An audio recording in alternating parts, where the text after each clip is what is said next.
Ben ritrovati con il TG Flash di Noi Sicilia. Un operaio della Reset ha tentato di investire un agente della Polizia Municipale di Palermo. Il poliziotto aveva sorpreso e identificato l'uomo mentre scaricava dei rifiuti da una moto Ape insieme al figlio. L'operaio ha opposto resistenza, non volendo dare la generalità all'agente, minacciandolo e invento contro la pattuglia, fino a ingranare la marcia della moto Ape. La squadra mobile ha arrestato un giovane nella flagranza di reato di detenzione di sostanze stupefacenti.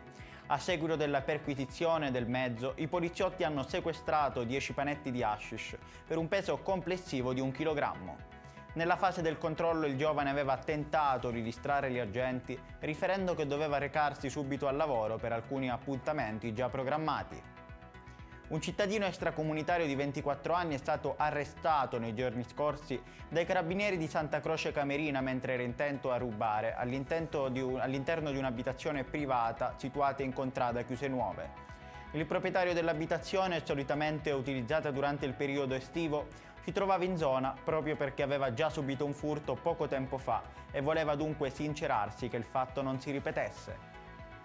3 giovani di Villarosa con pregiudizi di polizia per reati contro il patrimonio sono stati arrestati dai carabinieri al termine di un folle inseguimento durato circa 20 km.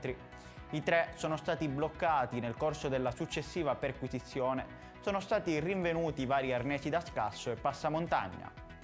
Ed è tutto per questa edizione, il prossimo appuntamento sarà questa sera alle ore 20.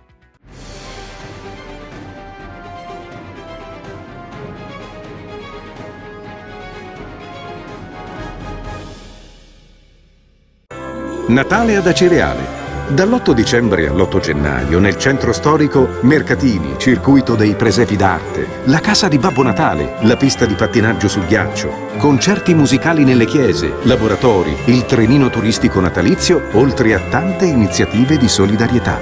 Il 24 dicembre alle ore 20 Uzzukku, tradizionale accensione. L'amministrazione comunale augura buone feste.